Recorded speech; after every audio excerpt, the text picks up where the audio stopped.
You probably have a picture of a Neanderthal in your head. It's a classic image. A stooped, hairy, brutish figure, maybe holding a big club, a bit dim-witted, more ape than human. This is the image we've seen in museums and movies for 100 years.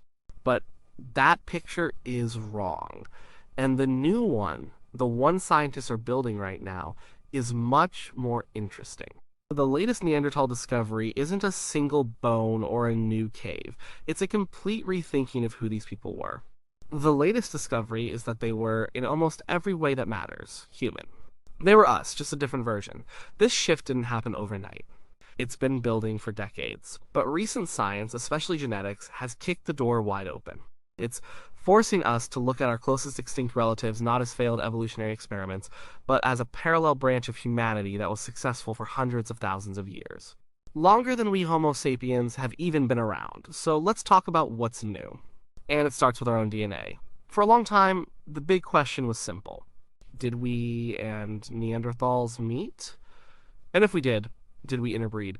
The fossil record showed that our two species lived in the same places in Europe and Asia for thousands of years. It seemed likely, but proving it was hard.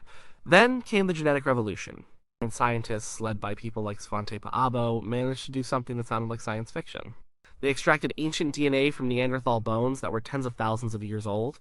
This was an incredible challenge. The DNA was degraded, broken into tiny pieces, and contaminated with the DNA of bacteria, and even the scientists handling it. But they did it. They pieced together the Neanderthal genome, and what they found changed everything. They compared the Neanderthal genome to the genomes of people living today. The answer was clear. If your ancestry is from anywhere outside of sub-Saharan Africa, you have Neanderthal DNA in your cells right now. Typically, it's about 1 to 2% of your total genome. It might not sound like much, but it's a direct living link to these ancient people. This was a bombshell. It meant that not only did we meet, we had children together. And those children had children and so on, right down to us. Neanderthals didn't just vanish. A part of them was absorbed into the massive wave of Homo sapiens expanding out of Africa. They live on inside us. This discovery does more than just answer an old question. It reshapes our very definition of species. We tend to think of species as being unable to produce fertile offspring. A horse and a donkey can make a mule, but mules are sterile. The fact that we and Neanderthals could have children who were fertile enough to become our ancestors means the line between us was incredibly blurry. Maybe it wasn't there at all. Maybe we're just two different populations of the same species, like two different breeds of dog. And the genetic story gets even more detailed. Scientists can now pinpoint which specific genes we inherited. Some of them are surprisingly important. Many of these genes are related to our immune system. It makes sense. When Homo sapiens first left Africa, they entered new lands with new diseases. Neanderthals had been living in Europe and Asia for hundreds of thousands of years. They were well adapted to the local pathogens. By interbreeding with them, our ancestors got a quick start guide to surviving in a new environment. It was an evolutionary shortcut. Other inherited genes relate to our skin and hair, specifically the protein keratin. These genes may have helped our African ancestors adapt to the different levels of sunlight in northern latitudes. So, the Neanderthal legacy affects our health and our appearance. But it's not all good news. Some Neanderthal DNA has been linked to an increased risk for things like type 2 diabetes, depression, and certain allergies. These genes might have been useful in a prehistoric environment but are less helpful in our modern world of processed foods and indoor living. It's a reminder that evolution doesn't aim for perfection, it just finds what works at the time. The genetic evidence is the foundation of our new understanding. It proves our connection. But it's the archaeological discoveries that are filling in the details of their lives, showing us what their minds were like. And this is where the old image of the dim-witted brute really falls apart. For a long time, art and symbolic thought were considered the exclusive domain of Homo sapiens. Well, it was what made us special. We painted caves, we made jewelry, we buried our dead with ritual. In Neanderthals, the story went, did none of this. They were practical, not creative. That idea is now completely dead. One of the most important recent finds comes from a series of caves in Spain. Here, scientists found cave paintings, not complex images of bison and horses like in some famous Homo sapiens caves, but simpler, abstract forms. There were red lines that looked like a ladder, stencils of human hands, and clusters of dots. The crucial part was the dating. How could they know who made them? They didn't date the paint itself. They dated the thin layer of calcite, a mineral deposit from dripping water that had formed on top of the paintings. Using a technique called uranium-thorium dating, they found that this calcite layer was over 65,000 years old. This date is critical. Homo sapiens were not in Spain 65,000 years ago. The only hominins there were Neanderthals. The conclusion is unavoidable. Neanderthals were the first artists. This changes our perception of their minds. They're creating art. Even simple abstract art requires symbolic thought. A red line on a wall isn't just a red line, it represents something. A hand stencil says, "I was here." It's a form of communication, a marking of a place, an expression of identity. It shows a mind that is capable of thinking beyond the immediate needs of food and shelter. And if that wasn't enough, there's the discovery at Bruniquel Cave in France. This one is truly mind-boggling. Deep inside the cave, more than 300 meters from the entrance, in total darkness, someone built something extraordinary. They broke off hundreds of stalagmites, the icicle-like rock formations on the cave floor, and arranged them into two large rings. They also built smaller piles of stalagmites, and they did this very deliberately.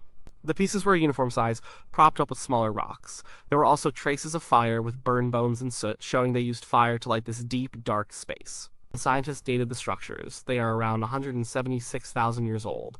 Again, this was a time when only Neanderthals lived in Europe.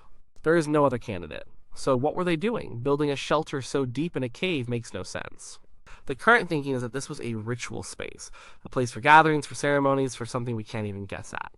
But the act of building it is what matters. It required planning, cooperation, a shared goal, and a social structure to get it done. It shows a level of social and symbolic complexity we never thought Neanderthals possessed. They were manipulating their environment for reasons that were not purely practical. They were creating a meaningful space. Their technological skills are also being re-evaluated. The classic Neanderthal tool is the Mousterian hand axe, a stone tool that was effective but seen as somewhat crude compared to the more delicate blades made by later Homo sapiens. But we now know their toolkit was much more diverse. For example, they invented the first synthetic material. Archaeologists have found traces of black adhesive on their stone tools. Analysis showed it was birch bark tar. This is not something you can make by accident. To produce it, you have to heat birch bark to a very high temperature in an environment with no oxygen. This requires a complex process, likely involving rolling the bark tightly, burying it in a pit, and lighting a fire on top. The tar that seeps out can then be used as a superglue to attach stone points to wooden spears. This demonstrates a deep understanding of materials and fire. It shows they could follow a multi-step recipe to create a new substance. It's a form of chemistry. This wasn't a brute sharpening a rock, this was an engineer creating a composite tool. We also have evidence they used tools made from bone. At one site, archaeologists found a tool called a lissoir. It's a piece of bone, usually from a deer rib, that has been polished smooth at one end. We know what these were used for because modern leather workers use identical tools. It's for working animal hides to make them softer, tougher, and more water resistant. This suggests Neanderthals were making leather, which means they were likely making clothing, bags, or simple shelters. They weren't just draping themselves in raw hides, they were processing materials to improve their quality. Their hunting skills were also far more advanced than once believed. The old view was that Neanderthals were primarily scavengers stealing kills from more powerful predators.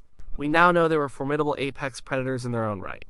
Analysis of animal bones from their kill sites shows they were consistently hunting large, dangerous animals like mammoths, woolly rhinos, and giant cave bears. You don't scavenge a healthy mammoth, you have to hunt it. And to hunt a mammoth with thrusting spears, you can't do it alone. It requires a group of hunters working together, communicating, and executing a plan. They had to be brave, smart, and coordinated. Their diet was also much more varied than just red meat. For a long time, it was thought they were hypercarnivores, eating almost nothing but meat because of the cold climate. But new techniques allow scientists to analyze the tiny bits of food trapped in the hardened plaque, or dental calculus, on Neanderthal teeth. What they found was surprising. They found starch granules from plants like wild grasses, legumes, and date palms. And these starches were cooked. This means Neanderthals were not only eating plants, but they were processing them, likely roasting or boiling them to make them more digestible. In coastal sites, we have evidence that they ate seafood, they harvested mussels, and clams. They hunted seals. One individual from a cave in Portugal seems to have eaten a lot of crab. They were not just big game hunters, they were adaptable foragers who exploited whatever food their local environment had to offer, from land and sea. This flexibility is a hallmark of human behavior. But perhaps the most human thing we are learning about Neanderthals is their social and emotional lives. Did they care for each other? Did they mourn their dead? The evidence for compassion is powerful. It comes from skeletons that show signs of severe injury or disability. The most famous example is the Old Man of Shanidar from a cave in Iraq. This individual had a crushed eye socket that probably left him blind in one eye. He had a withered arm that was useless. He was partially deaf, and he had arthritis in his legs. Yet he lived to be around 40 or 50 years old, a very old age for that time. There is no way he could have survived on his own. He couldn't hunt effectively. He couldn't defend himself. He must have been cared for by his group. They must have fed him, protected him, and helped him move. This wasn't a world of survival of the fittest in the brutal individualistic sense. It was a world of social support and empathy. He was a valued member of his community, not a burden to be left behind. And this isn't an isolated case. There are other examples of Neanderthals who lived for years with debilitating injuries. This sense of community extends to how they treated their dead. The question of whether Neanderthals intentionally buried their dead has been debated for a century. Skeletons were often found in caves, but it was hard to prove they were placed there deliberately, rather than just being a victim of a rockfall or being dragged in by an animal. But new excavations at that same Shanidar cave have provided much stronger evidence. Archaeologists returned to the spot where the original flower burial was found in the 1960s, a skeleton that seemed to have been buried with clumps of pollen.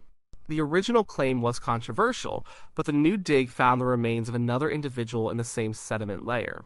And this skeleton was clearly laid to rest in a shallow scoop that had been dug into the cave floor. It was placed in a specific sleeping-like position. The pollen evidence is still debated, but the intentional placement of the body in a prepared grave is now much clearer. Intentional burial is a huge cognitive leap. It implies that death is not just the end of life. It's an event that requires a response. It suggests grief, respect for the deceased, and maybe even a concept of an afterlife. It's a fundamentally human ritual. So if Neanderthals had art, technology, complex social structures, and compassion, did they have the last key piece of the human puzzle? Their language. This is the hardest behavior to prove from the archaeological record. Speech doesn't fossilize. But we can look for clues in their anatomy. For a long time, scientists have pointed to the hyoid bone, a small bone in the neck that supports the tongue. The Neanderthal hyoid bone is virtually identical to ours, suggesting their vocal anatomy was similar. But the latest evidence is even more compelling. Using high-resolution CT scans of Neanderthal skulls, scientists have been able to create detailed 3D models of their inner ear structures. The tiny bones of the ear are crucial for hearing. What the model showed was that Neanderthals had the same auditory capacity as we do. They were tuned to hear the same range of frequencies. This is significant because the frequency range of modern human hearing is optimized for picking up the subtle sounds of speech. Our hearing is different from chimpanzees, for example. The fact that Neanderthals shared this trait with us is a very strong argument that they were communicating vocally in a complex way. Their ears were built for language. So, if you put it all together, the genetics, the art, the technology, the diet, the social care, the burials, the capacity for speech, a new picture of Neanderthals emerges. They were not slow, clumsy, or stupid. They were intelligent, adaptable, and creative people who thrived on a challenging planet for hundreds of thousands of years. Which leads to the biggest question of all. If they were so capable, why are they gone and we are here? The old answer was simple. We were better. We were smarter, had better tools, and we outcompeted them, driving them to extinction. This idea of a violent replacement is falling out of favor. The reality was likely much more complex and drawn out. There probably wasn't a single cause for their disappearance, but a combination of factors. One factor was climate. The world during the last ice age was not consistently cold. It went through periods of extreme and rapid climate fluctuation. Glaciers would advance and retreat, and temperatures could swing dramatically in just a few generations. Neanderthals were well adapted to the cold, but these rapid changes would have put immense stress on the animal herds and plants they relied on. Their populations were already small and spread thin across a vast area. A few bad centuries could have been devastating. Another factor was us. Homo sapiens arrived in Europe around 45,000 years ago. They came with a slightly different set of technologies. They may have had projectile weapons like the atlatl or spear thrower, which allowed them to hunt from a safer distance than the Neanderthals' thrusting spears. They also seemed to live in larger social groups, which would have provided a better support network and a wider pool of mates. So it might not have been a war. It might have been more like a slow demographic takeover. Imagine two villages. One has 50 people, the other has 150. Even if they are equally good at surviving, the larger village can simply absorb more losses from disease or a bad hunting season. Over thousands of years, the slightly larger, more connected populations of Homo sapiens could have simply squeezed the Neanderthals out. And this brings us back to the genetics. The interbreeding shows that the interaction wasn't always hostile. It's complex. In some places, they may have competed, in others, they may have ignored each other. And in some, they clearly met and formed families, so maybe the word extinction is not entirely right. They disappeared as a distinct group, yes, but their DNA, their legacy, was carried forward. They were assimilated into the much larger human population that was spreading across the globe. They didn't just lose the evolutionary race, they merged with the winners. A part of them survived in us. The latest discoveries about Neanderthals are really discoveries about ourselves. They show us that there wasn't a single linear path to becoming human. There were different ways of being human. They were another version of humanity with their own strengths, their own culture, their own history. Looking at them now, we see not a caricature, but a reflection. We see ingenuity in their tools, feeling in their care for the sick, and a spark of a modern mind in the red paint they put on a cave wall 100,000 years ago.